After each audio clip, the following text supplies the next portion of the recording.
Welcome to another episode of Talking Prisoner. This is episode 59. I'm Matt Batten, your host, and I'm, of course, with Tim Burns, my co-host. Welcome and thanks for joining us. We've truly got a special episode in store for you today as we delve into the gritty and controversial character arcs of Wentworth. We're ecstatic to bring you an exclusive conversation with the exceptional Nell Johnson. Nell masterfully portrayed the corrupt Visiting Justice Sarah Higgins, one of my favourite characters. Adding a layer of intrigue and complexity to the tapestry of Prisoner, Sarah Higgins is a character that's shrouded in controversy and deception. And today we'll be unearthing the stories, the experiences, and the artistic journey behind this fascinating character. Welcome to Talking Prisoner, Nell Johnson. And welcome, Tim. Hello. Thanks for joining us, Nell. Thank you. Pleasure to have you here. And I've got to say, Sarah Higgins was one of my favourite characters, so I can't wait to talk to you about it. But Oh, that's good. Mine too. But before we do, we'd just like to learn about your life growing up as a child. Where did you grow up first? Well, we were in England and then we came out to Australia and we stayed with Grandma, of course. She was already here. And my early recollections, my sister was a lot older and she was training to be a concert pianist. Oh, wow. So I grew up with all that in the house. You know, I thought everybody did that, you know.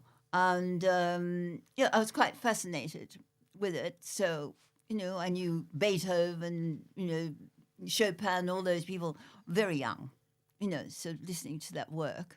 And she was possibly an influence with me, you know, because I think she quite fancied the theatre and film herself, you know. Yeah. And I think that might have been my earliest influence, actually. And the when she presented the leaf to me, there was a beautiful leaf that she presented to me, and it had a raindrop on it, you know. And she introduced me to the Fairy Queen. Okay. Well, I thought that was magic. And that's never left me. I can see that clearly. And I was 3 years old Oh, wow. when that occurred, because my sister is a lot older. But she remembers it also. I put it in the book in the early stages. And she said, I remember that day. I said, there you go. You know, so, yeah. Amazing. So it was an influence, definitely. Yeah. And what were you like at school? Oh, I liked school. You know, I started kindergarten, which now my memory of kindergarten, the kids tell me they don't do this anymore, but I was taught to march to crotchets and quavers in music. And, you know, I can remember it to this day. You know, so I knew all about crotchets and quavers very young. And, you know, it's an early recollection for me, you know, at the kindergarten. You know, sort of, not that I did anything with the music, you know, but I learned. I went right through to 6th grade, which is quite a distance. Because my sister did, I suppose, you know. But I knew that's wasn't what I wanted to be. Yeah. No, but I love music. Yeah, it's a great influence with everything one does, really, I find. You know, the emotion in it carries through to many other things. Yeah, so. It does.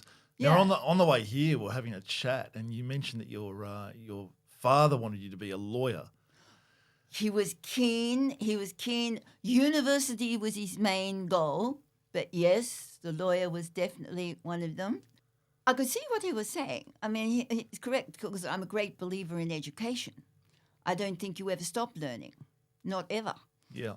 But I just had this idea, as a, you know, very young, that I wanted to be in the theatre, be an actress, whatever. And I've got a vivid memory of being down at my grandmother's. She had a canary on the fence, right? And this poor canary. I used to dress up, go and get all the shavings when my father was working down in the garage, and pin them on with my mother's butterfly clips, as curls. And suddenly I'd look at my shadow in the fence and I was someone else. And I was that excited, and I'm marching past this poor canary and I'll be talking to it and playing a role, And, my mother said to me, your aunts have been watching you through the window. She said, they're quite concerned as to what you're doing. I said, never mind. I said, you'd never understand. It's funny as kids, though, isn't it? We always want to dress up, cowboys and Indians, and all different things. All those, so that was really early stages, but I was really excited about being that somebody else. I thought, so, yeah. Fantastic. Interesting, sort of in those early years. Yeah. Yes. So Wow. I think the imagination was there. I think it's Early there on. from the beginning. Yeah. I really do. I think you're born with these things. It's just if you stumble upon them, Yeah. and then of course you get passion for it, and away you go. Yeah. So so that was it. I also went to ballet school. Oh, ballet as well. Oh, yes. Oh, I wanted to be everything. You name it. Yes, I can do that. When did you finally decide or realise that you actually wanted to be an actor or an actress? Probably about, I think my older sister, went to drama school, and I went along. She was just going, I think once a week to this place in the city in the drama school, and I went with her a few times. Okay. So I thought, again, I can do that, and I went later, when I grew up. I went to that same place for a while, so that's where I began. Yes, I think there again, it's a gift. I think, particularly as an actor, you can do it or you can't.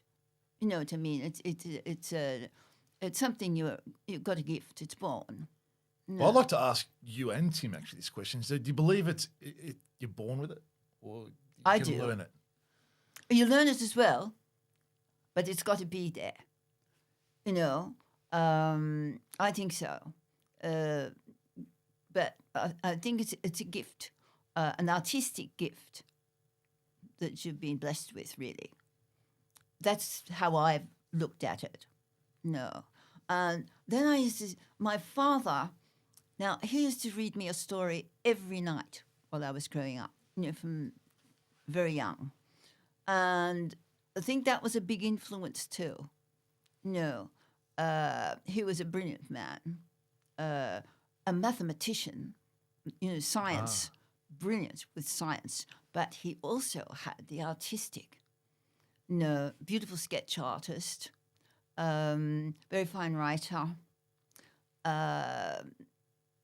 played piano, could sing, so I've never struck, so he had All the that. lot, really. Yeah. Yes. And what did he think about you becoming an actress and going in that direction? Oh, he liked it, but university was more important to him. He said, yes, he said, that's all very well, but he said, yes, he said, you want to be independent and be earning, and he said, I don't think that's a solid sort of, that's solid work, was his opinion. But my mother was on my side, so between us we got there, yes. And he paid for everything, did everything, and he was very proud when he came, and after that, always very proud. so I think I remember my father having an in-depth conversation with John McCallum, who used to be the head of J.C. Williamson. And, I was very pleased to see that. I thought he's made a connection, and they really got on, and was talking about the show and different things. And every time I saw her this, but I was only very young, and he'd say, "Oh, how's your father?" Like it was a big family affair type thing. So I found that, I suppose, comforting, sort of when you're working away from home, So, yes. And my mother was even in conversation with Googie Withers. Oh, really? The actor. Oh, yes. Oh, wow. And I thought, well, we're getting there, Well, she played the governor in Within These Walls originally Prisoner was based on That's great. Yes. Within These Walls. Yes, yeah. she was a fine actress. Yeah. Very fine actress, So those early years with J.C. Williamson, they were wonderful for any actor coming up, because Betty Pounder, who we all know, wonderful. She was like our mother, when we're on tour, particularly when you're young, And I know she had penciled me in for the musical Gypsy years before that occurred, because Sir Frank Tate, he had this sort of feeling that it was bad luck to have a backstage scene in the play, and he suddenly wouldn't touch it, and yet he bought the rights. J.C. Williamson had bought the rights, so it went a long time. So she introduced me. She said, I know it's because that was my first role in that, playing Tessitura in Gypsy. Okay. As an actress. Yeah. Yes. She had, I had the opportunity of that. So, but, other things coming up, she said, do that. She said, by the time you've done those two, I think we're going to be able to do Gypsy.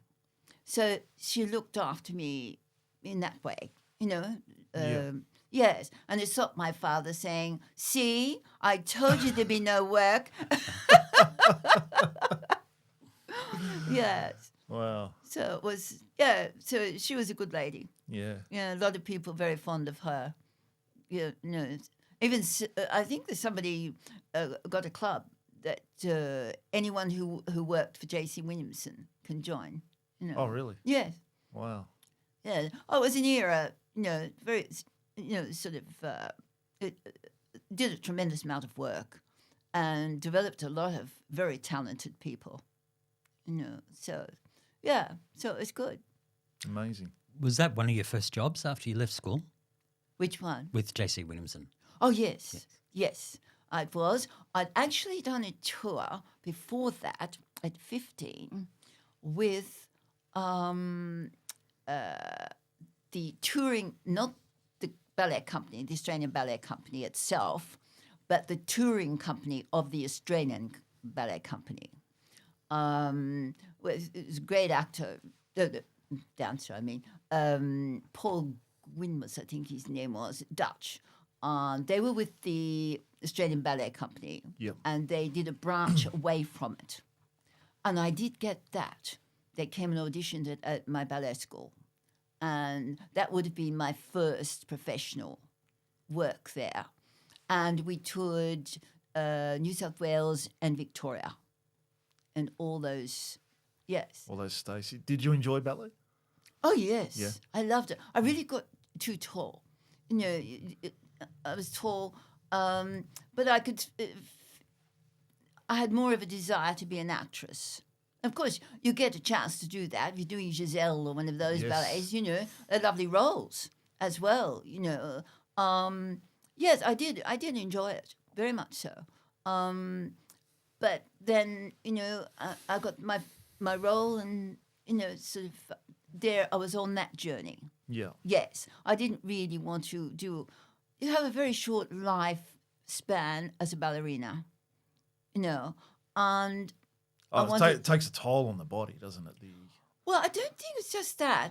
I think that's about it. Once you're solo, and you're a prima ballerina, that's the end of your story. You just, but there's some lovely roles there. But I was more interested in being an actress always. But I did that and enjoyed it. Yeah. So it was probably like a journey. I learned a lot. Learned a lot from that. Everything I've done, I feel I've learned a lot from. Which is the whole thing. Of course, the schoolwork as well. You have to focus on that. I mean, I was very aware of that. What did you excel in most at school? What was your favourite subject? English. English, at high school, French. Yes, languages, English in particular, So, I was writing different things even then. Oh, back then? Yes, Yeah. little poems and different things, yes. So it was early doors, yes. And my sister, brother and I, once, I can remember us out in the field, and I think my sister had written this play, and we were doing the play. Oh, yeah. Oh, yes, we were. It was probably terrible. I've no idea. But we were having a good time, My brother wasn't so interested. He was more a businessman and brilliant in business. Brilliant, and brilliant at many things he did as well, and a different, not the art so much, although he was a great fan of opera. Okay. Oh, he had the most incredible sound system ever. Really? Oh, yes, beautiful. So that was a passion for him, away from all the big money-making hoo-ha, shall we say. Yeah. Which part of Melbourne did you grow? You grew up in Melbourne, is that Oh, correct? no. We came back from England and Sydney. Sydney. Yes. My grandmother was in Newcastle. I've fond memories there because that's where all that happened, out with the canary and all of that, And then... This is Newcastle in the UK, not... No. Oh, in Australia? Australia. Oh, wow, okay. Yes, we went there. Then North Manly in Sydney. Yeah. Yes. And I grew up in North Manly. Right. Going, of course, we were still going back and forth to the UK. But I grew up in North Manly. Yes. Wow. There was a girl there that was also doing ballet near there, and she she was in the Royal Ballet Company in England as well. And she married, and her husband was also. Yeah. And then one day I heard he was an accountant here in Melbourne, so... Oh, an accountant. Yes. Okay. See how... I know a few ballet dancers that have ended up being accountants. Yeah, Amazing. so it's interesting, isn't it? It is. Yes. And when they... I'll tell you another interesting thing. The film... I'm trying to think of the name of it now, where it's in China and he defects to the US. Dances. Oh, Mao's... Mal's Last Dance. Mal's Last Yeah, Mal, Dancer. sorry. Yes. He was I met him because I was making a film a few years ago, and there he was as one of the accountants they introduced him to from Mal's Last Dancer. Well, I said, well, what a lovely man. Yeah, he's an accountant. yeah. Yeah, big firm down there, and yes, Wow. that also do film, Yeah. accountants for film. Yeah. So that was interesting. Would have been. Yeah, so, Now, yeah. you've done a lot of theatre. So do you prefer theatre over TV and movies roles, or the opposite? It's a very different. I love theatre because I grew up in it. I love it, the magic of it, and the influence, a lot of influence there as an actress. Just to divert that for a minute, was Paul Damon was his name, a wonderful English actor, playing King Arthur, right? And that final speech, I used to do quick change, sort of race up the stairs every night, and it ran for 2 years to be able to just hear that extraordinary speech of King Arthur by the sword of Excalibur. Ah, and off it went. And all the hairs that stand up on my end and my arms, Brilliant performance. I think that was a great influence for me. Wow. That brilliant performance. Yeah. So there's been many, they're magic moments. Definitely. As a writer, I have there's magic moments. Just when you thought there was nothing, and suddenly there it is, the most exciting moment in the world. And it's. I think the whole business is like that, really. Yeah. The industry, it's full of magic moments. Yeah, which it's been very exciting. Yeah. So that's the way it went. Yes. Amazing. Have you ever had a challenge in life that you've faced outside of acting, like an emotional challenge or just something that you've had to overcome in life? In life, that can happen. Yes, I'd say I have. Yes, and I've changed it up. Yeah. As Sir Winston said, onward and upward. Yes. There we go. That to true. me is the answer to it. Yeah. Don't delve over something you cannot solve. If you've tried every which way to solve that problem and it's not happening, well, we've moved on. Yeah. Yes. Yeah. And I think it's good. Yeah. All right, now I'm going to cut over to Tim. Now, I'm sure your dad would have been happy that you didn't become a lawyer, but you became a visiting justice. VJ. Well, that would have improved Yes. things enormously. Yeah. Yes, he'd have loved that. In fact, Excuse I me. think he saw that. Yes, he saw it. Oh, you did see it? Oh, yes. Oh, great. Oh, Great. yes. So let's get into the greatest shows of Australian TV history, and that's Prisoner. Yes. And as Matt mentioned, you played Visiting Justice Sarah Higgins for 10 episodes, and we see you arrive in episode 416. Correct. In 1983. 83. Oh, 83. Yes, it's Oh, 1983. Wow. Now, 416. Here's a little bit of trivia for you, because I actually watched that episode. Oh, I had did been away overseas. I was living in America, hadn't seen Prisoner for a long time, and the day we got back to Australia was the last episode of the year, and it was Melbourne Cup Day, 83. So that was 416. Oh, it was that day, this Yeah. episode. Wow. Fantastic. And then we didn't see you again. So it was a cliffhanger episode. So the Killer Screws got Lizzie by... Oh, David Bridges. Yeah, Yes, and we that's talked right. about that in the last episode Yeah. with Babs, who then Yes. the next hit cliffhanger, she chops his head off. So that's the first time we see Sarah Higgins. Actually, it's interesting you talk about the cliffhangers. You're involved. Every episode you were in was pretty much like a cliffhanger. Yeah. Oh, absolutely. Yes. Absolutely. So, oh, yes. So that's 1983, Cup Day. What do you think the number one song in Australia was on the hits, on the top 40 charts? 1983. 1983 on that week. And this band has a kind of affiliation with Prisoner. Has it? Any clues? Can we phone a friend? We can't phone a friend. You've Can't got phone a one. friend. So It's only one, so the members of this band are Prisoner fans, and a caricature of the lead singer was also featured in Prisoner. Give up? Oh, Ah. Boy George. Yeah, Culture Club. Culture Club. Culture Club. Culture Club. Karma Chameleon, and their Oh, album wow. was number one at the same time. So Oh, that's right. and that was 40 years ago. Can you Jeez. believe that? No. Not at all.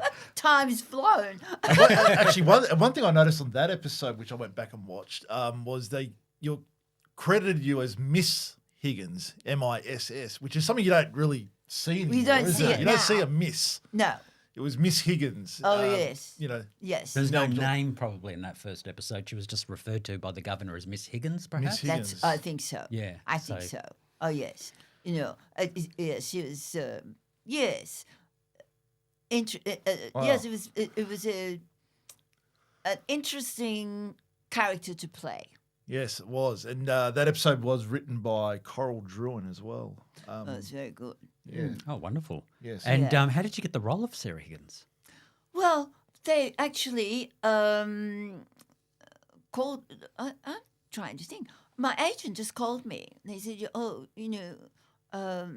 because when I did that, right, that section, right, and then they rang up, and decided that was going to be, they liked it so much it was going to be an ongoing. Oh, so at that stage it was just a one-off. I think so. Okay. I don't know whether I'm remembering that as it was, but I know my agent, and I said, that's good, but I knew there was a film coming up, but I didn't know when. And I thought, well, we just take it as it comes, So that's what I did. So, and I accepted that. I said, yes. They said that, we really like it, and we're going to develop her. So that's where it happened. Yeah, that's good. So with the initial one, when you appeared in 1983, I think it was for Lizzie's hearing. And I think, you say something like, you're a recidivist. Recidivist criminal, which I'd never even heard that word before. Can you say it now? Recidivist criminal in the Sarah Higgins. I've no idea. Right, a long time ago, recidivist. Is that not right? And that was really funny, that scene, because Lizzie, Sheila Florence, sitting out in the chair waiting for your decision on if she's going to be released. And my bum has gone numb from the waiting. I mean, it was just a classic line. She was wonderful.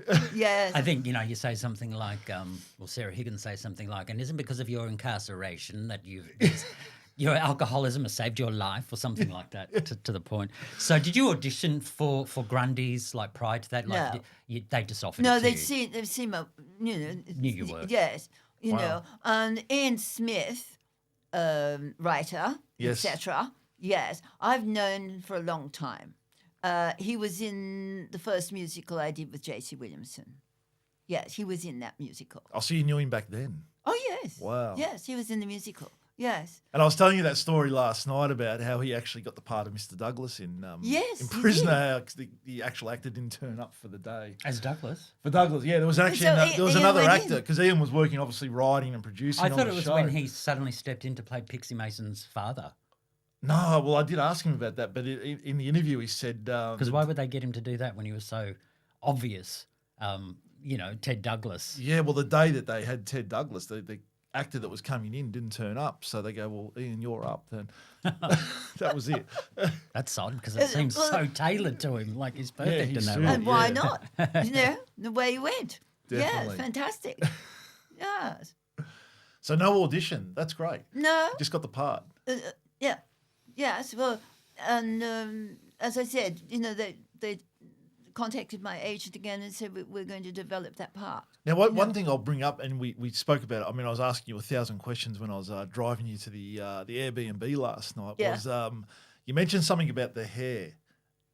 Your hair was out, but then you said you tied it back. And yes. It's a great story. One of the directors, because we had different directors each episode, right? You just got used to one, and then there's another one, right? So that was common on Prisoner, wasn't it? They'd have blocks, I think. Oh, that's how the way. Yeah. That's quite normal. Yeah. That's quite normal. So I turned up, as Sarah Higgins, right, playing the part of Sarah Higgins, and he sort of looked at me. And hair's out at this stage. I had my hair very long, longer than now, with my fringe, and I was just in jeans and a T-shirt, and he said, "Which part are you playing?" I said, "Sarah Higgins, the Visiting Justice." He said, "Right." He said, "Whoa." He said, "I think we're going to have to put glasses on you," because he said, he said, "I can't see you with that." I said, "Don't worry about it." I said, "I'll have the hair straight back." I said, "No glasses," I said, looking straight at him. I said, "I'm an actress." I said, "So, where do you want to go from here?" He said, "Oh, all right then." He said, "Let's rehearse one." I said, "Okay." So did you do the hair yourself, or you went to hair and makeup and put the hair back? No, I just tied my hair back. That was it. Yes, but the day I came out as Sarah Higgins, he did a double take. He said, Oh, with the dress and he said, that's her. There she is. See? It just got him, probably he had, in all fairness, he's probably got something in his head, Yeah. and he didn't see that, right? But I mean, the way you look was impeccable. I mean, your Oh, nails were painted. You had this cross she on. had I to wasn't be sure like if that that. was a. That was her. And, I liked what, he immediately wiped everything he'd thought, and he looked at me and he said, that's her. You've got her. Yeah. Beautiful. Such a powerful character. And at one episode, Lou Kelly, played by Louise Siverson, describes yes. you as a Turak toff. Now, for That's the viewers and listeners that are overseas and don't know what a Turak toff is, it's Turak's obviously one of the most Affluent. suburbs in Melbourne, and we picture housewives driving the Mercedes Benz, and the husband's a banker or stockbroker, and they're having lunches and things like that, playing golf. You couldn't have been further from that character in real life. You wouldn't be a Turak toff. You love animals and Oh, I do love animals. Yeah. And I think differently. I think, you know what I mean. It only comes from learning you learn new things every day, or and from other people, and it's an adventure. It's a journey. That's how I look at it. And when the body's no longer doing its told, Yes. shame on you, Mother Nature. that's true. That is true. Your first scenes are with Raylene Pierce, who played Phyllis Hunt. I'm not sure if you remember that character. Do you remember your scenes with her at all? When you gave her extra time, she described Sarah Higgins as a hard-faced bitch. And gives you a hard-faced bitch and gives out battery acid for breakfast. How do you feel about that? Well, you couldn't get any worse, could you? I know a lot of the inmates had some great names for you. Oh, I think they did. Most definitely. Yes. Yeah. Where do you get a script like that and then calling you a bitch and a cow and a stone face? And... Oh, it's lovely. Even old Joy Westmore called her Heartless Higgins. Oh, really? Oh, absolutely. Well, they're doing the work for you, aren't they? Yeah, so it's yeah. Oh, no, it's good. I thoroughly enjoyed that character. So it's, you don't always have a passion for a particular character, but that one I did. That was, I played very different characters. I mean, Tessie Tura, my first role with J.C. Williamson in Gypsy, she's a New York Bronx lady, Wow. very different. out there. Some of the best comic lines ever written there. I was told that by the director. He was a British director. He was out here doing that. Yeah. And he said, "You've got probably some of the best comic lines ever written." I said, "Wow." Yeah. Putting the pressure on me. Well, speaking of lines, I mean, you had some great lines in Prisoner, and I mean, going back to the scene with Sheila Florence in the governor's office, and she's pleading her case to you, and she's got a bad heart, and working in the laundry is no good for her. And you said, well, surely the washing machines are automatic, assuming that they're manually washing clothes. It was great. I mean, the way you delivered that. Yes. What was it like working with Sheila? Do you remember? Lovely. Yeah. Oh, yes. No, she was a character. Yeah, she was a character. But, we all got on. It was lovely. You turned up in the green room, and we all just sat there, Was the green room at that stage the long tunnel or something? Was it?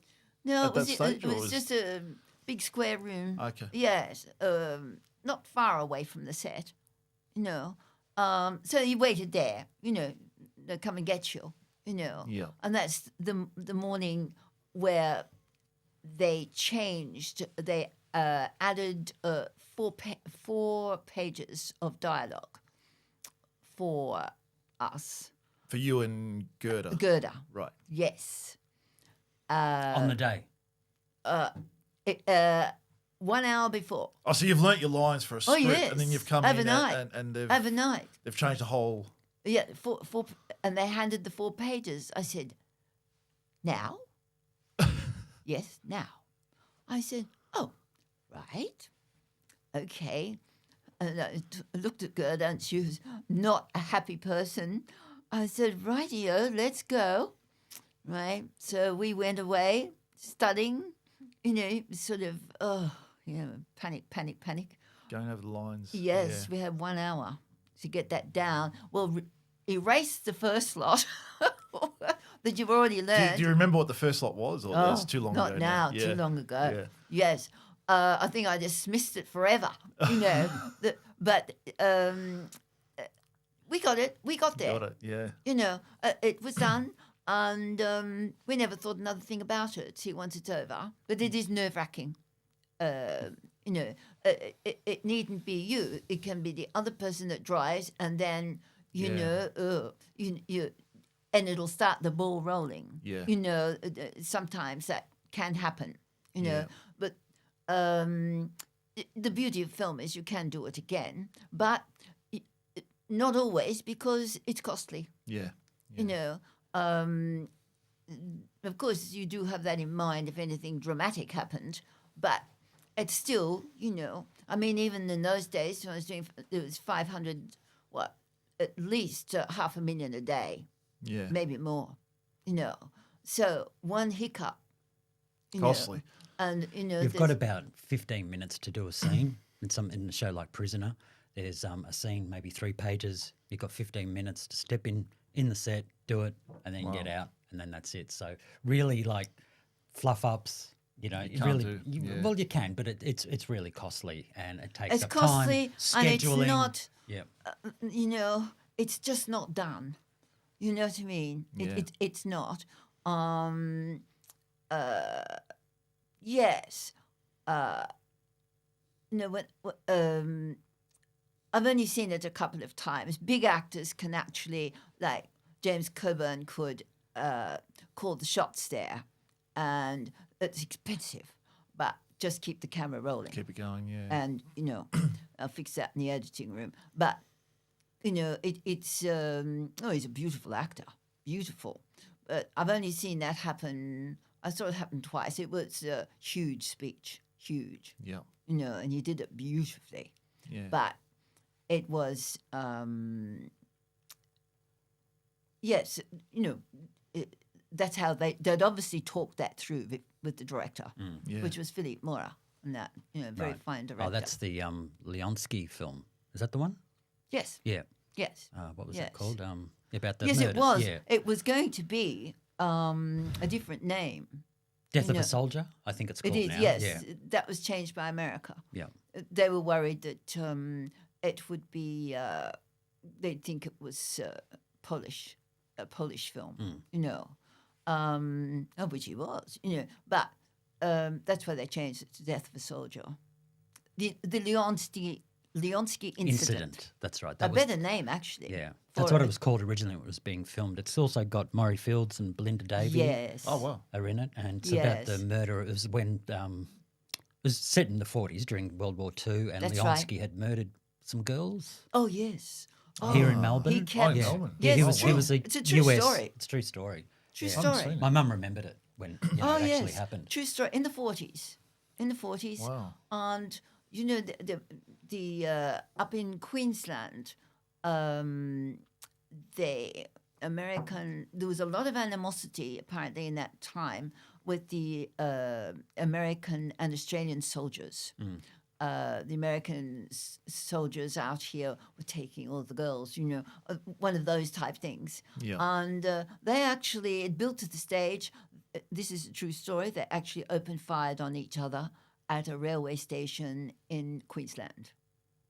That's in the film. It's in the film. Yes. Yeah.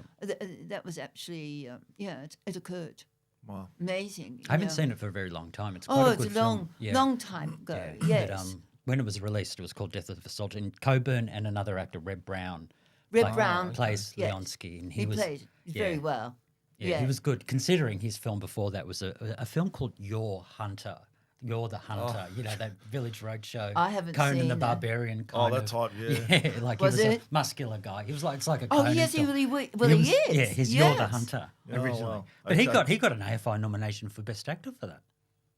Did he really? He did, and so did Maury Fields, actually. He got Maury as well. Right. they got- Murray was in it. Yes, he was. Maury was great. He was doing Prisoner when I was doing it too. Yeah, Murray. Maury was in prison when your time, yeah. Yes. He yeah. actually brought you in your first scene as an inmate in the rec room. Yeah, I remember Yeah. that. Right. Did you know anyone on the show when you joined the cast? Like, were there other people there that you'd worked with Oh before? yes, I knew Maggie Kirkwell. Yes, the first musical I did, I think it was the first one. Oh, it might have been the second. She was doing a musical. They were bumping out as we were bumping in. Right. Right, our musical. But I knew her before that. You know, that musical was doing very well. You know, the one she was in. No. So I saw her here and there. You know, Yeah. sort of different do's and different things. Yeah. Yes. But I've known her a long time. Yes, and I know Elspeth Valentine. I also know her sister Jane. She wasn't in it though. Yeah, Jane was a producer. She was a producer, very fine yeah. producer. She Yes. produced Desiree's film Moving Out. Oh, Yeah, okay. And quite a lot. Man of Flowers, which is a beautiful movie. Did you ever Yes. see that one? Yeah. Yes, she's a good producer, absolutely. And Elspeth, of course, was in that right through. Yeah, whole 600. I don't think she even missed an episode, did she? I don't I don't think 692 so. episodes she was in. I Yeah, mean, that's she was in it's it right through. extraordinary. Yeah. When you were the Visiting Justice, obviously there were sort of short scenes that you had before you become an inmate. But did you stay for the day just to see the show being No, shot? No, you did your scene and then left. I just did my work on that. That was it, yeah. Oh Okay. yes. Yeah. Yes. Yes. That's that. Yes, because I mean, that came up right, and so I thought, yes, she's a good character. I think I will, Stick do with it. And but then straight away they rang up. Yeah, because I noticed your first scene, it was you with, there was 4 or 5 other people in the governor's office, like from the whole Yes. justice. Well, she was sentencing. Yeah, and then Yes. when you come back for the second episode that you did as a VJ, it was just you. So it was obviously They that got you rid were of all the extras. all the extras were gone, and it was just yourself. So it showed that you're sort of like you were quite high up in the system, I'd say. Yeah, Yeah. as a VJ. It always used to be a panel initially. Panel, because yeah. that's probably the way it's really done. Rather than just one, acid-faced woman sort of sitting, acid-tongued, I should say. I love that. Acid-tongued. Because there was that older gentleman that used to do it in the very first sort of early episode. Oh, that's right. Yeah. Had that. Who was that? Lloyd Cunnington, I think his name was. Lloyd. I Don't know think him. so. And Don't know then, him. and then was that lady who had that sort of bowler hat that used to sit there. That's right. Yes. Marriott Rups something. But yeah, so did you draw on any inspiration from any real life VJs, or did you know about them, or because No. it's a definite character, and what I really loved about Sarah Higgins is her stillness, yes. which is absolutely beautiful. Secret to it all. And it's very difficult to do. You get these actors and you say to them, please just don't move a muscle. Eyebrows are darting, look. Yes. But the stillness, even like the way she turns her head, and, that sort of thing, Yeah. almost Amazing. robotic, reptilian almost. It's beautiful. The stillness is really beautiful. Thank you. Did you base it on anyone or draw inspiration? It was those long stairs, those drawn out stairs with your eyes, and it was like Something else is happening. Like as a viewer, you could read what you were thinking. Yes, what I you're felt. seeing is not quite what it is. To me, I got the sense that she's just scanning vigilantly every face that goes past her, and she's taking every single thing, Oh, yeah. studying. That's a very clever thing. Was that intentional? Yes, indeed it was. Oh, yes. I mean, that's why I love the role. I said yes to it straight away. I thought, no. But stillness is power on the screen and in film. Some actors go all their lives and never realize it. Yeah. very busy. But, you know, it is. If that's the type of character, no, you're portraying. Yeah. So it's, you know, it's just, I think you know these things instinctively. I think so, when you're working. I mean, she's a total opposite, you know, this tessitura that I played, you know, a New York Bronx lady, you know. Yeah. You know, who wanted to be a ballerina, you know. It was just bizarre. But it was an amazing, a wonderful character. Yeah. You'd never get it again. You could guarantee, you had to stand there with the audience, you know, about 2,000 people, the laugh, there it was every night. You could not go on until that, you know, sort of. And I changed, you know, we're playing that 2 years. You know, you still try different things, you know, but you stick to the ones that work because they work each night. But you need to create something each time, you know, like not just be complacent with that performance. There was also, I got, and that's what I brought in, that Sarah Higgins was also an incredibly humorous character. Like when she said something, she went over the bar, and you, from my perspective, you stretched that given material a little bit more where it also had a bit of humour.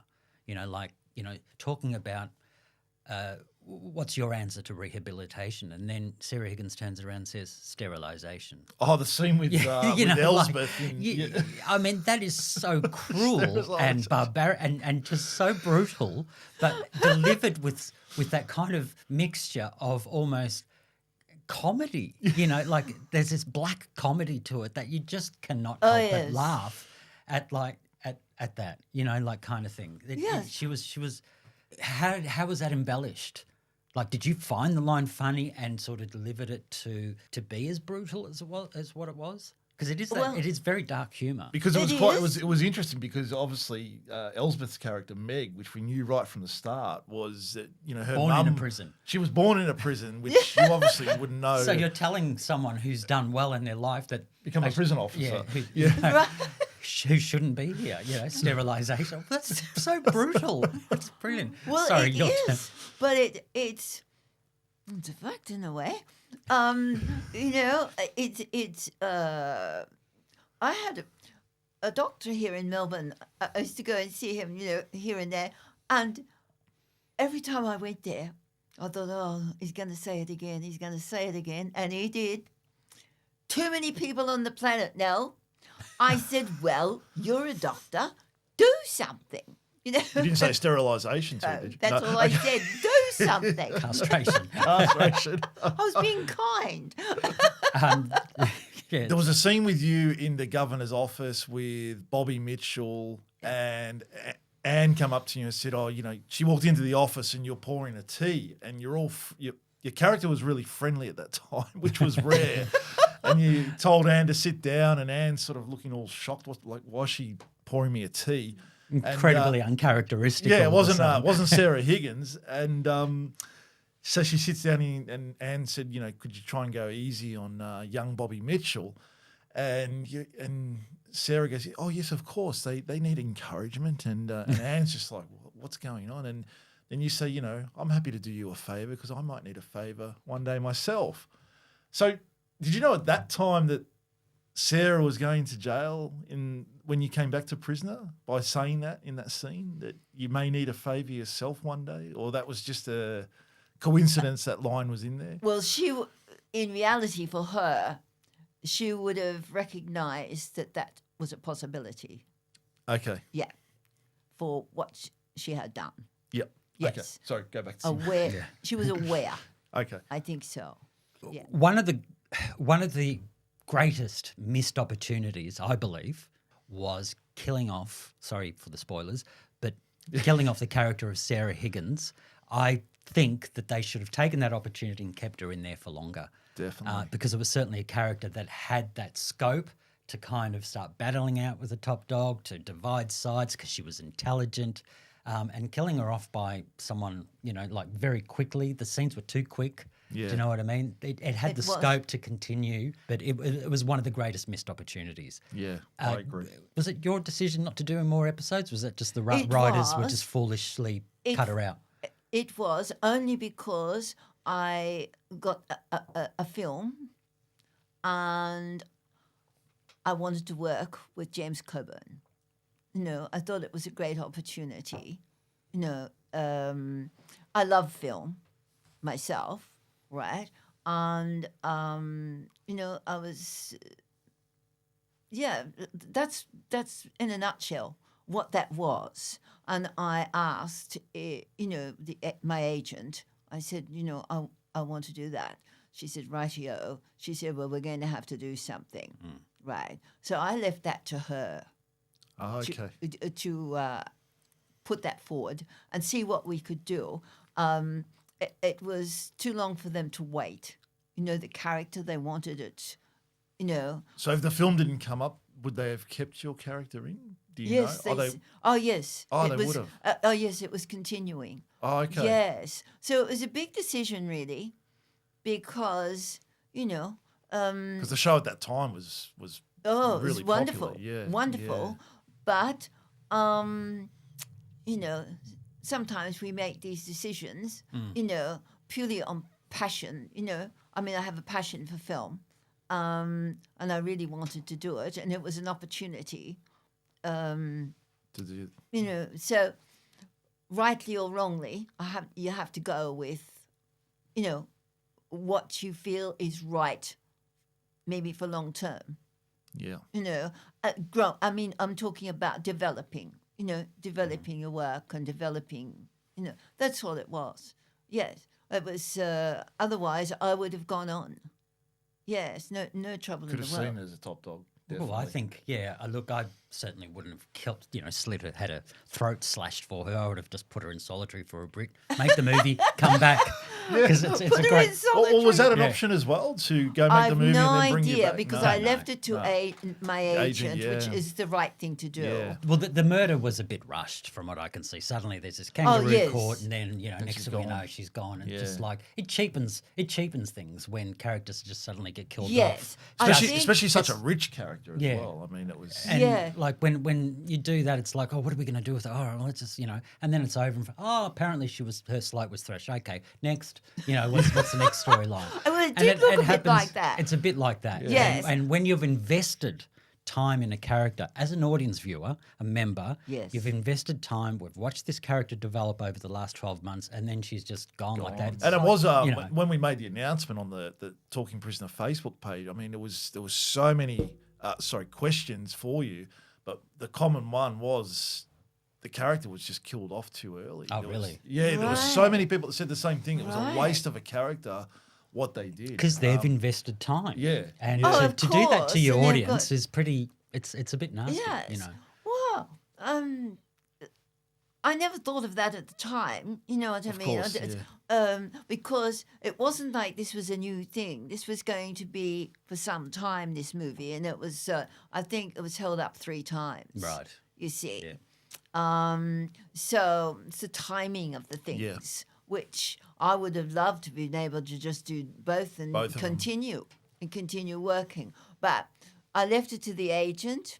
It's her place. She's done the deal. And That's it. that's what she said. That's what she had arranged. Yeah. So, really, I suppose I could have argued with her, but, Negotiated. well, yes, that's a kinder way of putting it. We like that word, negotiate. many of your scenes were with Gerda Nicholson, who played Governor Anne Reynolds. What was it like for you working with Gerda? Oh, she was a lovely lady. Yes, we got on very well together. Yes, very nice lady, nice to work with. Yeah. She, she was a little unwell at the time, so maybe that was, yes, but yes, it's nice to connect with somebody Yeah. that you're working with. Yeah. You're sitting in the green room every day with them, so you need to get on. Yes, but everybody did. It was a really good team. Yeah. It's all teamwork, particularly Yeah. film. It's a team, right through to gaffer, this one, that one. The whole thing, is a team. Yeah. So it's, I think it's, I mean, I had the experience of, I made a short film myself here. Yes. And I got a top film crew and great value in that. The DOP was top DOP, and that brought a very fine crew. So it was, great experience. Yeah. So it's, so that, Amazing. it was an incredible experience. Yeah. Sort of very adventurous of me because I produced it, I wrote it, and directed it. Yes. Similar to what you do. And Did you act in it as and well? edits. And edit? No. What about the catering? No, didn't do that. No, we had caterers. You I don't know if you remember this scene, but you had a great scene again in the governor's office with Mari Winter and Reb Keane, played by Maggie Miller and Janet Andrew Arthur, episode 471, and Mari had pushed Reb had fallen down the stairs. Yeah, and so she's pleading the case, and Mari's, this can't wait for the next enthralling chapter. This will be bigger than Blue Hills. Do you remember working with? She did too. Yeah. Blue Hills was fantastic. What's the line? The line was because you said something to Maggie, and she goes, Blue Hills. Yeah, can't wait for the next enthralling chapter. This will be bigger than Blue Hills. Do you remember working with Maggie Miller in those scenes? It was just a short one. I'm probably I'm not. Look, to be honest, I don't think so. Yeah. At the minute, that's okay. right? I have to think, get Yeah. my mind travelling.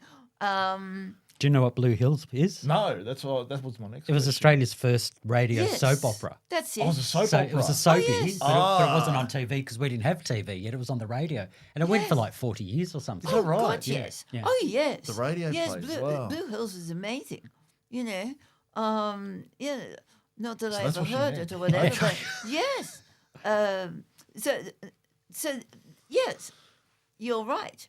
So before Crawford's was a thing and all the cop shows in Yeah, the yeah, the 60s, radio plays. that was that was the work that everyone Yeah, had. So it wouldn't wow. surprise me if Maggie Miller was like an 18-year-old doing it at one Probably. point. I mean, and Wendy Playfair did a lot of radio plays. She would have been in it, yeah. who was actually in Fantastic. Prisoner at the time that you were in Prisoner as well. Right. If I saw her, I'd probably know her straight off. Yeah. Yes. Patricia Kennedy used to do them a lot. Okay. Who's Aileen Britton.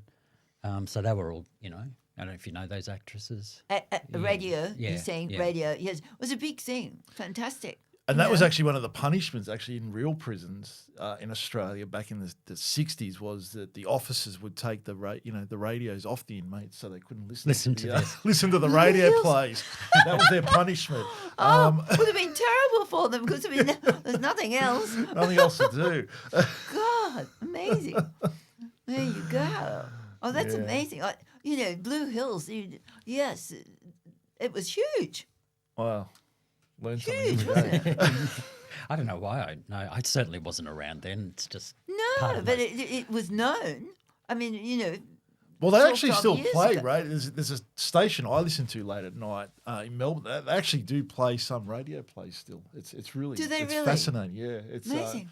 It's really good. yes. Yeah. Yeah. Well, Looking back at your time on Prisoner, are there any kind of behind the scenes anecdotes or memorable moments, on the set that you could share with us, such as like, any sort of odd things happen? Like, what about when your throat was actually slashed? Did you another actress told me that she was dead in a scene in Prisoner, and they actually attached a condom filled with blood attached to her arm, and she just had to lay there dead. Who was that? Zoe Bertram. Oh, really? When she was up in the boiler room. Zoe said that there was a condom filled with blood that was dripping down her arm, dripping down to the boiler room. Did you have anything like that around your neck? no, it was very, very quiet. It was. All that happened is I laid on the bed for the morning. Very easy morning's work. And they created the dried blood on the throat. They decided to do the dried blood, Yeah. So, but that was it, When I got up, I said, well, my God. I said, did I get paid for that? That's it. That's the last scene. Exactly. It wasn't shot chronologically, wasn't in order. So you might have been dead in that scene, and in the afternoon you're well and truly alive telling Meg off. Wait a minute. I think it was I think it was done in the morning, and it was the last scene. Oh, it was the last scene? I think it Oh, was. okay. I think so. Yes, but yes, I mean, I missed it because I was really, enjoying it. Enjoying But of the course, role. then of course I was playing a real life character in the other, yes. So it was very different. It's funny when you brought up about the eyes and the stare. There's one scene, I don't know if you remember it, but it was when you were an inmate and you're in the dining room lining up for your food, and Lurch, played by Lois Collins, is serving the food, but she wouldn't serve you, and you're just standing there. I think you're holding a knife or a spoon, and you're like, I would like my food now. And you said it twice, and you had this long stare, and I thought, this is where this character could go on. To be really evil inside the prison. That was just a great scene. And I think Maggie come up behind you to say, what's going on? And Maggie Kirk. Yeah. It was Yeah. really great scene. She was menacing. She also had that sort of, I don't know, this SS officer feel about her with this, yes.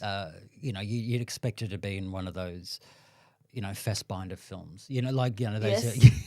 Yes. Do you know what I mean? Those I early. saw her very much like that. Sarah Higgins, yes. Yeah. I did. As soon as I read it, I saw her very much like that. Yes, so it's It was a very clever character, the way the character was based and how it was all pulled together. It wasn't obvious. There were underlying sort of things rather than Yes. sometimes there'd just be some sort of shoulder-padded nasty woman in there, to be the token bitch, which is sort of, here we go again, that kind of thing. But this sort of was, it really worked. And that's why I'm saying it was a very hugely missed opportunity. They didn't miss a lot of opportunities, but this was certainly one of them. And it was the last thing you'd you for expect that. was to see Sarah Higgins That's right, come yeah. inside. In your Well, head, of like I went course. back and Here watched she is your... a visiting justice, good heavens. Yeah, and I went Yeah. back and watched I mean, I've watched them before, but I just went back and rewatched them, and it was just like you have this perception of your character outside, as a visiting justice, but at home, and the Turak Toff, and driving the Mercedes, and eating at the nice restaurants, and you do no wrong. You've probably got a kid that's in private school, and that's the perception of that that yes. character gave me. So the last thing when you come in as an inmate, it's like, oh wow, what did she possibly do as a to get herself here, which we find out that you were taking bribes. Yes, No, we illegal look- bribes, that's it. We certainly look forward to seeing more of her. It's just sort of like I'm still upset that she was killed off like that, I think. Like I said, there wasn't that many missed opportunities. The other one being a character who was a pro. Oh, what was that character's name? She was a prostitute that came in. I thought she was fantastic, and then she only came in for a few episodes. And I'm thinking, why isn't this an ongoing character? What was her name? Queenie Marshall. Oh, okay. Queenie Yeah, Marshall. All right. Yes. Yeah, she should. A very good actress who played Yeah. her. That should have kept going and taken over. Also, getting rid of Nola McKenzie and not having her being the next big top dog was probably Yeah, that was a missed a opportunity. huge mistake. Right. But yeah, Yes. no, this one had the scope to sort of really carry on the kangaroo courtroom scenes, which is where the women. Kangaroo court. you know, What was it called? A kangaroo court? because it's not a real. Because didn't they? I mean, I what- remember. Yeah, it's like not was used a lot. Yeah, not a legal court, so it's a kangaroo court. Kangaroo. Yeah. Okay. Yes. Yeah, Yes. so it's not I actually. remember that. Yeah.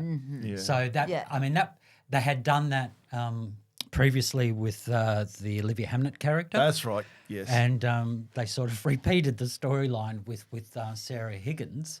What was it like doing those? I mean, do you remember shooting those scenes at all? And Because a lot of the big casts are in it. it's like a huge setup. Yeah, it was. Yes, I remember doing that. She gives a long speech, doesn't she? I think so. In that, yes, dressed in black dress from memory. Yes, you're always well dressed. I mean, I think they Yes, would have had to go and buy always clothes for your elegant. character because, I mean, No one was well dressed in prison. one. Yeah, so she's gone the full. Yeah. Yes. Always thought she was a cut above everything. Yes. Yeah, definitely. But I do remember that. And I think there's a long speech there I had.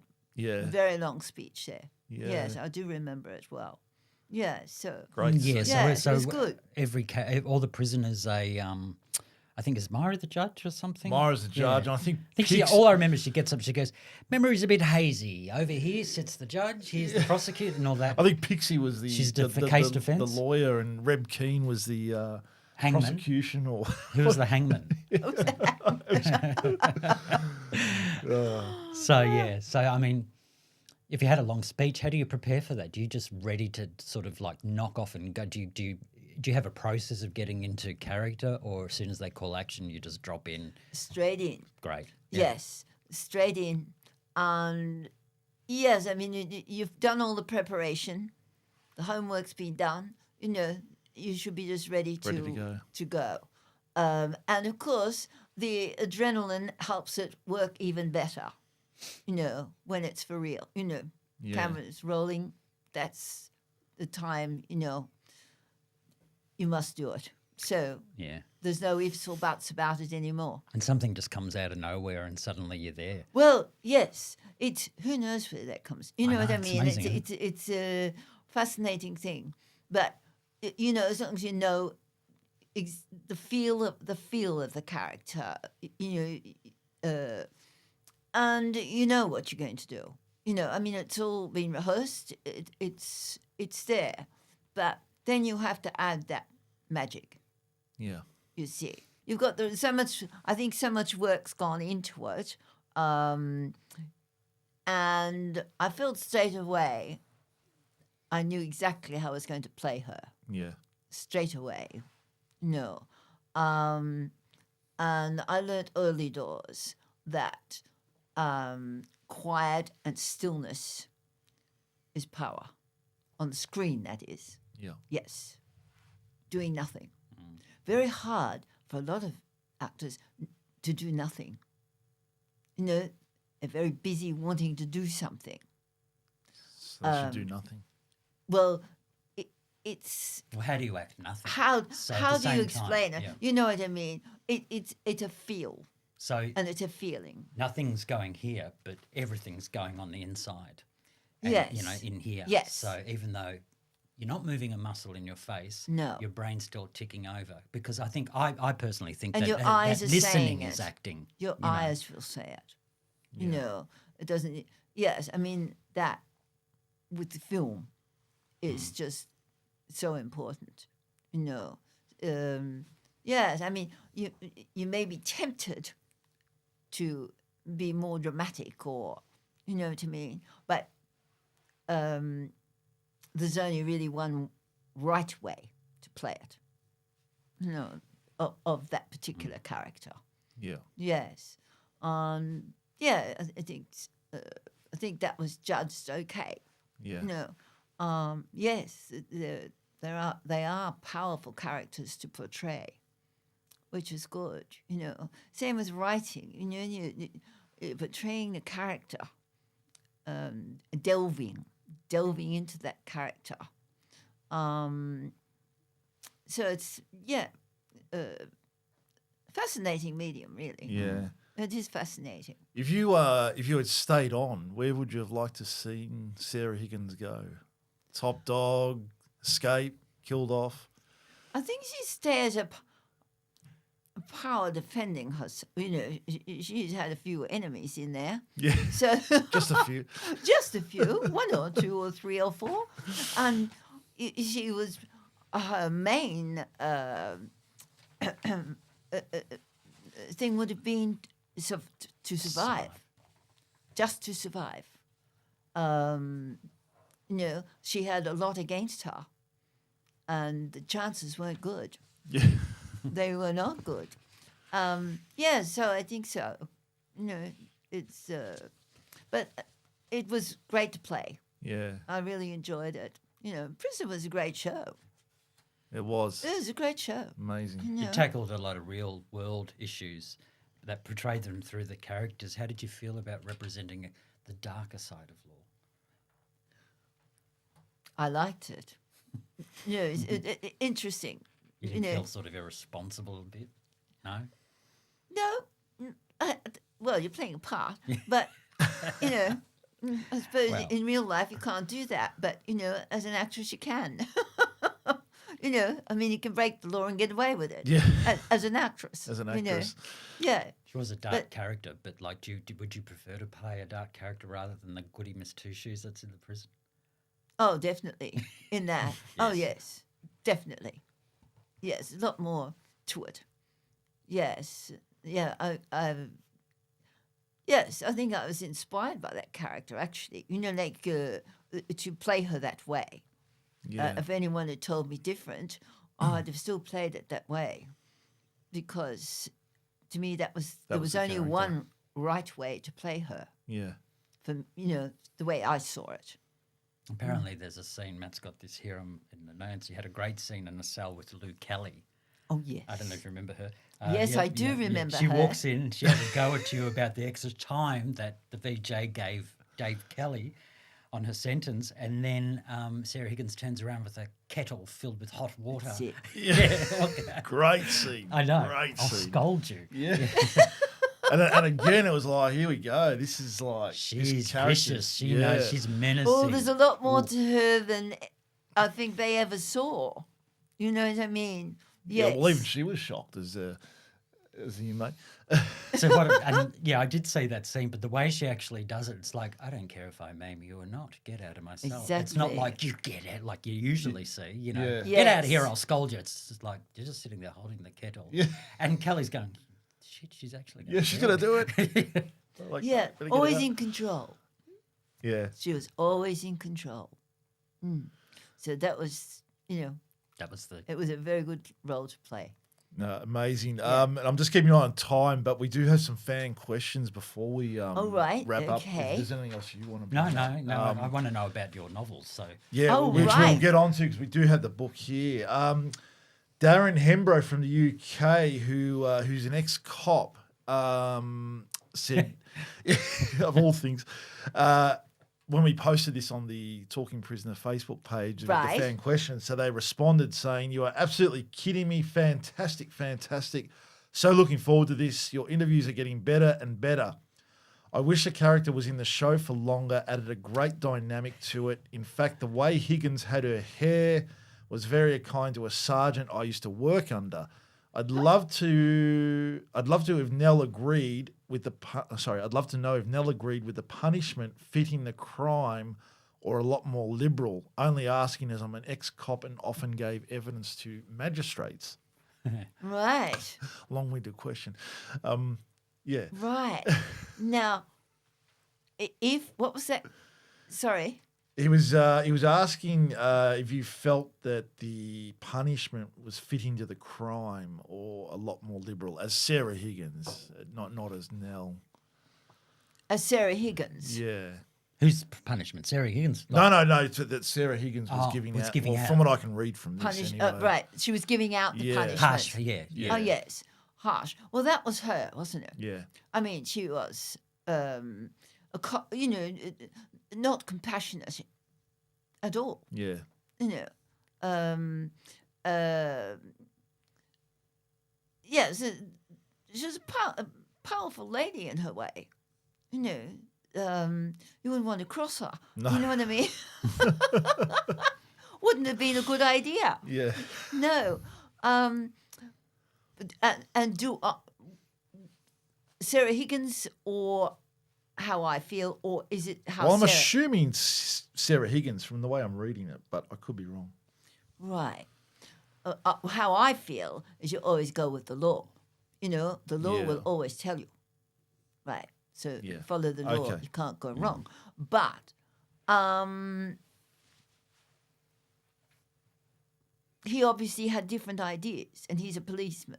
Ex-policeman, Right? yes. Ex-policeman. Yes. Right. It's a tricky question, Yes. isn't it, really? Yes, because I think I would expect her to be harsh. Yeah. Yeah, you'd That's- expect nothing less, really. Nothing less. Yeah. I wouldn't expect anything more from her. That's how she sees things. and she feels she's a cut above it all, and yes, she likes power. Yes, Very, definitely. Very clear that she likes power. Yes. Stacey Cleckley from the UK says she's a phenomenal, brilliant, outstanding actress. Well, Wish she could have stayed on longer. Again. Please tell her she's a beautiful, talented actress. I loved her character. well, that's lovely. And I mean, we've just got one page of questions here, but there was There's a lot of... there was so much more. Like there was so much more about how beautiful you were, how great your character was. They wanted you to stay longer. So I've just sort of Darren Stevens said from Crawley says, wow, the Ice Queen herself. Oh, I like that. the Ice Queen. The Ice Queen. What a coup. Just wondering if Nell had ever auditioned for any other roles in the show before getting the Sarah Higgins one. No. Like, were you up for anything else at all? No, never. No. Mandy Jones in New South Wales said Nell played Sarah Higgins brilliantly. Sarah's composure and self-containment must have been a challenge to portray. Were there any situations where she lost it and just laughed? No. No. Okay. What about working with Ellie Ballantyne? Because she's a riot. She only look at you sometimes and you She's always a character. Oh, yeah, Elspeth is wonderful. Yes. Of course, they've been doing it a long time, but they did very well, always fresh, fresh approach. Yeah. Oh, no, they're all good. Oh, yes. Benjamin Daly. Oh, boy, she was the ice lady who never showed mercy. The inmates got their revenge when she became a prisoner. Nell played the character brilliantly. Oh, that's nice. Yes. Yeah, very nice. And that's Benjamin. Benjamin. I think Benjamin's in the UK. He's from the UK too. Right. And Simon Newby said, wow, this is great. Such a wonderful character. Pretty scary too. Could you please ask her what her first day on set was like? Was she nervous joining such a well-known series? And I didn't see any of that. No, not at all. Because I knew how I was going to play her. I knew exactly, No. And I just finished something else. It's just... I was looking forward to it, actually. Yeah. I was, to play her. So, it was good. Jay Shaw, this is a good one. Jay Shaw, I'm not sure if he's from the UK either. He is, yes. He is from the UK.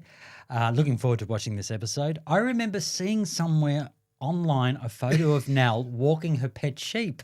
There it is. There it is. There it is. So different to what I imagine Sarah would do in her spare time. So there's a photo of you walking a sheep. Little does he know that you actually play opera and stuff to the Rams. Yes. I'd love to know what reaction she had from hearing people. Sorry, this is really Hearing small. people. Sorry, I'd love to know what reaction she had from people for playing Sarah. Right. Yeah. Did you have any interactions from fans at the time? I did. You did? I did. Now, it was a very funny thing. I was on the train, right? And suddenly all these schoolgirls got on the train. I was reading, and they said, I heard, there's Sarah. I thought, what? And I turned around and there was at least 20 schoolgirls. Was this after you've left prisoner or while you're in it? It was before it came to air. Okay. So I wasn't thinking about it at all. Like the first lot it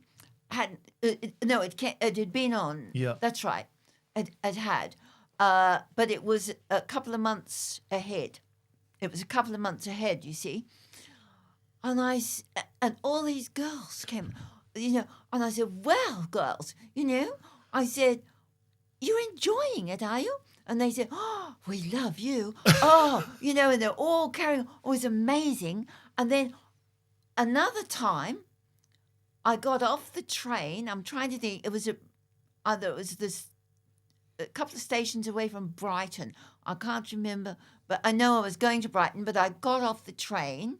I'd had a phone call on my mobile, so I got off the train and my partner was with me, and we're walking up the street, and all these girls are screaming, but they hadn't said who or what. Now, my partner was an actor, and he's thinking they're coming to him, right? And I did too, actually, and suddenly they passed him, and they said, Sarah, Sarah. They were all crazy about. I said, my heaven, I said, That's great. Well, I said, you're enjoying the show. Oh, we love it. And, there's all these girls. And, my partner was a bit miffed because You're getting the attention. he didn't. And I thought, oh, here's trouble. Oh, that's funny. Did we read Andrew Bird? No, we didn't. I just looked at that one. Okay, would have loved Nell to have been in prisoner longer. Very interesting character. Love when she warned Myra as she had sussed Reb out. Also, that scene with Sarah's throat cut. I didn't realise she was dead at first. Very chilling. Great actress. They're fantastic. Please say hi from me from Manchester, UK. This is hi from John Walters. Tell her she's a beautiful lady and I love how much she loves animals. Ah, fantastic. Yes. Yes, with my bubs in the paper. Yeah. Yes. Oh, yes. I would love to know Nell's thoughts on how corrupt she thought the character of Sarah Higgins was or could have been. And did she think Sarah's demise was far too brutal? That's from Ollie James. Is he from the UK I too? think so too. I think Right. everyone just about here is from the UK. Right. So was Cool. her demise far too brutal for you? I think we said, yeah. Yeah. Yeah. But,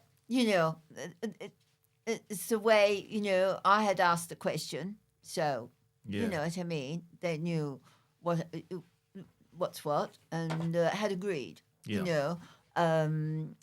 I don't know what went on because it was between the agents, And the and writers. they discuss. Yeah.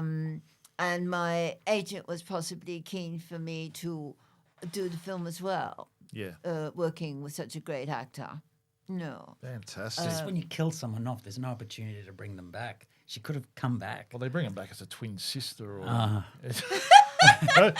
That's sons and daughters. A haunting vision. Yeah. Yes. That often But happens. like Wuthering Heights, there she is at the window. Yeah. Yes. Now, Ollie, please forgive me, Ollie, if I screw up your surname, Militic, I think it is. This is just a comment. Her face shown laying in bed after her throat was cut was pretty scary watching it when I was 9. Well, I bet during it was. the original run. Yeah, now, before we wrap up, just Right. 2 things. Now, you have books. I do. Goodbye, William, That's which it. we have here. Now, It's fiction. Yes. it's fiction. Can you tell the listeners and the audience, the viewers, what it's about? Well, it is about, it's set in 1920 in England and France. And it's very much about a young lady at 16 who has an amazing vision of what she wants her life to be. And she's aristocracy, which actually makes it more difficult for her to achieve this dream. She's extremely talented. Her dream is to become a great violinist, world-class violinist.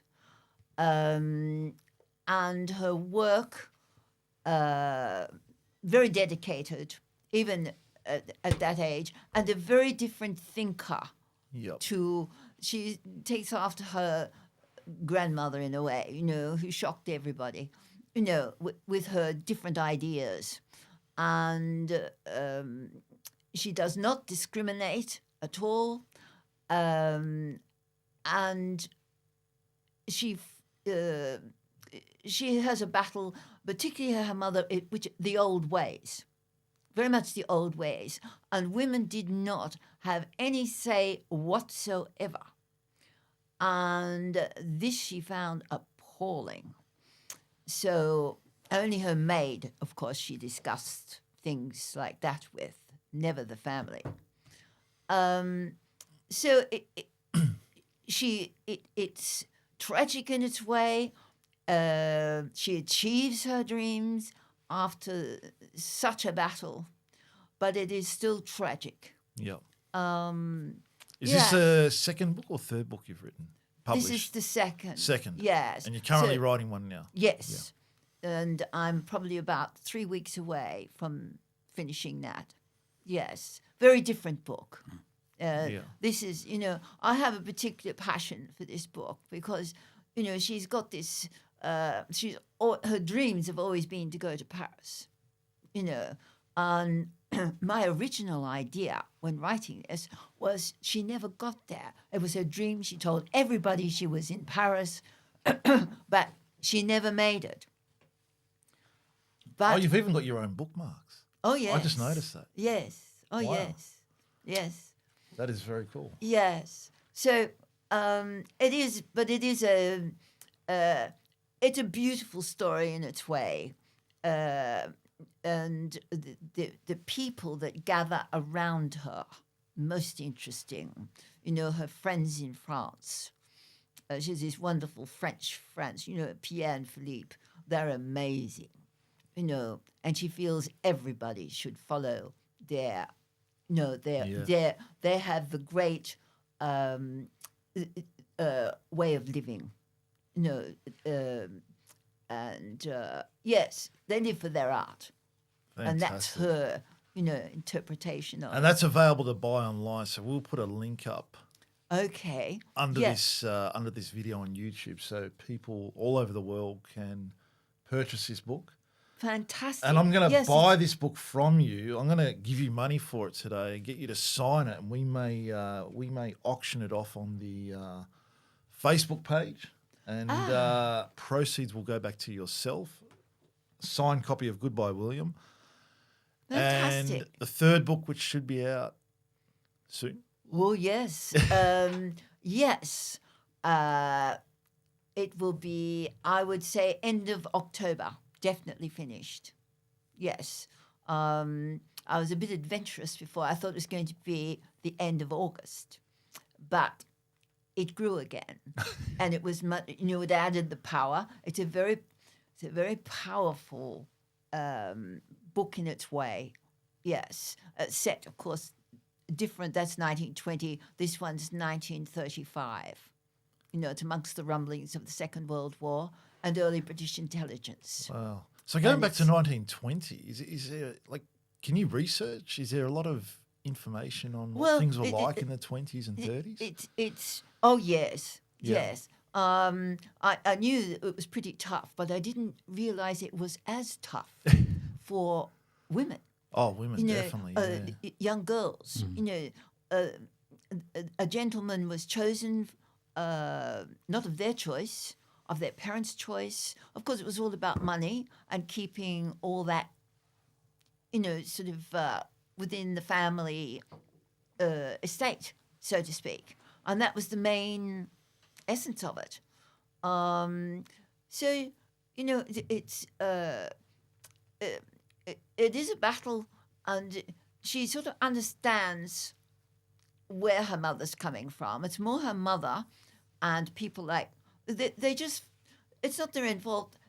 It's just the old ways. Yeah. They're so used to. That's how it was. That's how it was, and they accept that. Whereas Isabel is not accepting it. No, and she becomes a world famous violinist.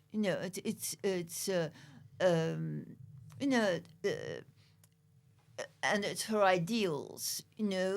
Very passionate about her ideals. Yeah. And she, of course, along her travels, she meets some very interesting, like the Count. They call each other their fellow travelers, Count Flaubert. And there's some very interesting characters that she meets in Paris. And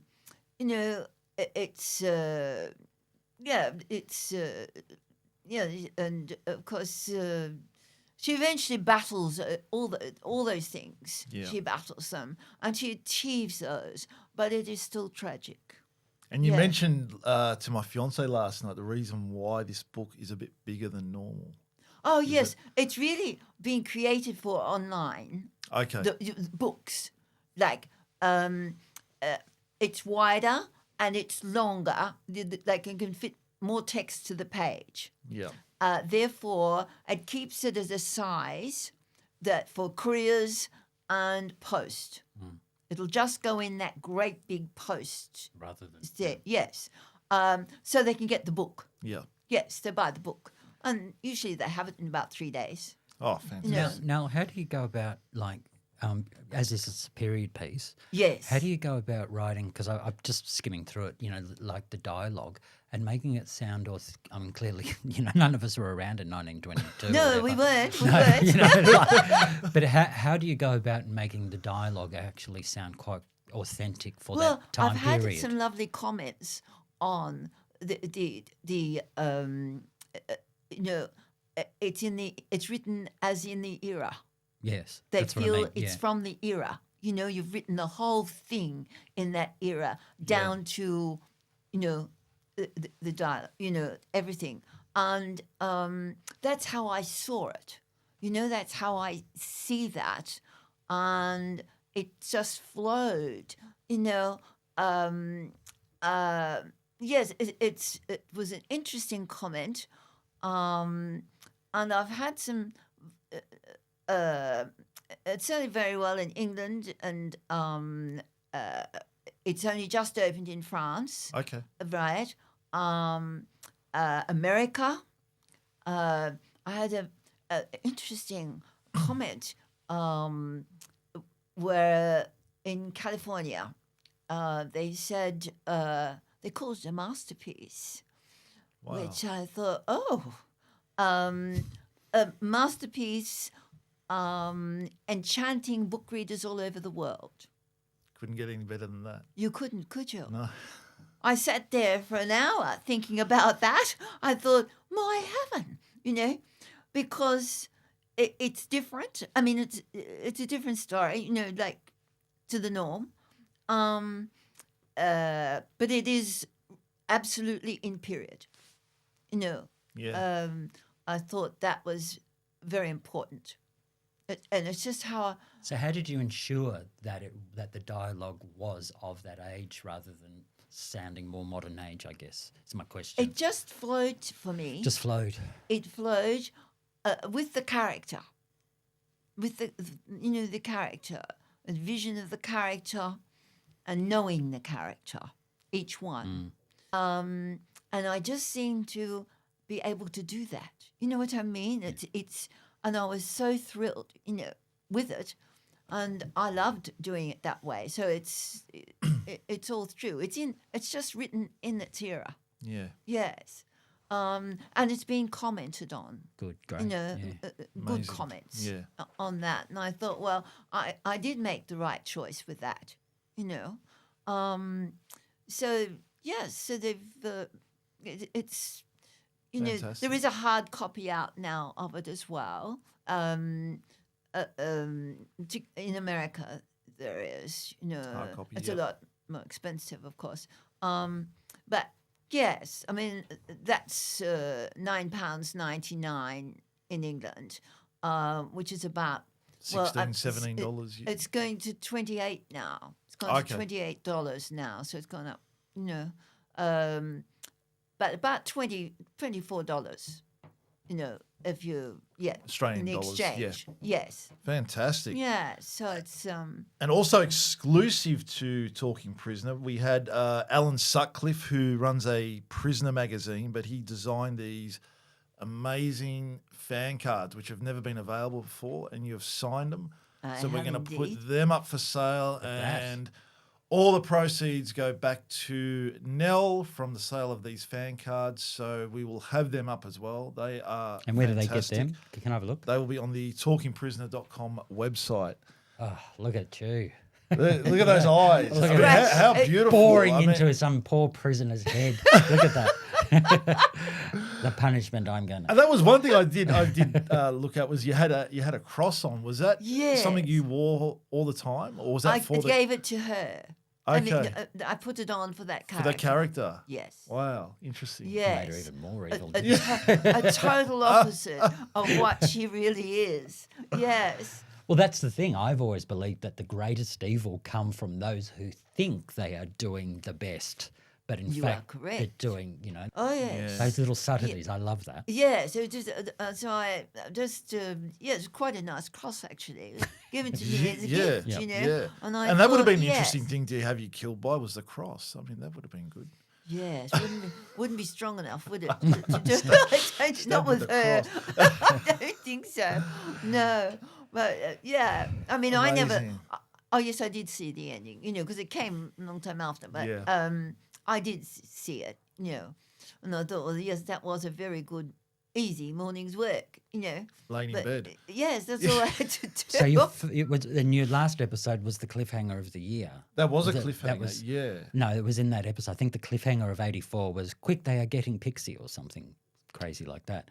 Ah, Yeah, so you were in the your first appearance was in the last episode of 83 and your last appearance is in the last episode of 84. 84. Yeah. So it's basically and there was an episode that you're in Amazing. where Gerda and Elizabeth were being held hostage in that old factory. I'm trying to think what episode. yeah, that they have was. factory in Box Hill. Box Hill, the old That water. was Oh, just- Box yeah. Hill, yeah, right. yeah. Yeah. But that was great. That was Fantastic. yeah. I can't thank you enough for being here with us and talking about your Thank time on you. Prisoner and your career and life, and I'm sure Tim will say something as well. But yeah, personally, I just adored this character. You're beautiful then, you're still beautiful now, and Oh, that's good. It was We like it was, that. It was amazing, and so I can't thank you enough, and I'm sure the fans will just love hearing about your life and time on Prisoner and your career. So I really thank you for being here with us. And thank you. Amazing. Absolutely. Anything from you? And anything from me? No, it's been a pleasure. I've had a good time. But is there anything you'd like to say to all the Prisoner followers around the world, around the globe? Because we've got you know, fans worldwide. We've got people in anything. Greece Fantastic. watching. Yeah, anything Wow. like even something inspirational or Well, you know, I think it's absolutely amazing that they've rallied, which is a very English thing, isn't it? You know, to rally, but it's the world. You know, I think it's wonderful. It's a wonderful connection with people that they have a passion for something. They really enjoy it and like it, and I would like to thank both of you because it has really created something. On top of everything else, it's creating again. I think it's what we call magic. Thank you. And absolute magic, and the people are also magic. It's I think it's a wonderful thing.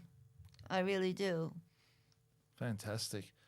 Well, that's a wrap. I'm going to wrap up. That was episode 59 of Talking Prisoner. Thank you for watching. Now, please like and subscribe to our YouTube channel. But also, before I say that, I did look at our analytics yesterday. Only 45% of you are subscribed and the other 65 are not. So please, can you just hit that like button, or I'm going to make all these videos private, so you have to subscribe. No, but in all honesty, please, if you like and subscribe and share this interview everywhere you can, it really helps us to keep this channel going. And it'll be available across all the podcast platforms, including Spotify, Apple, and everywhere you get your podcasts from. And also available on the talkingprisoner.com website. And we will also have a link up to Nell's book that you can purchase, and we will also auction one off, a signed copy. Thank you for watching, and we will see you next time. That's it. Thank you. Thank Well you so done. much. Thank you. That was amazing. And the rain falls down, but the sun and rain are prisoners too.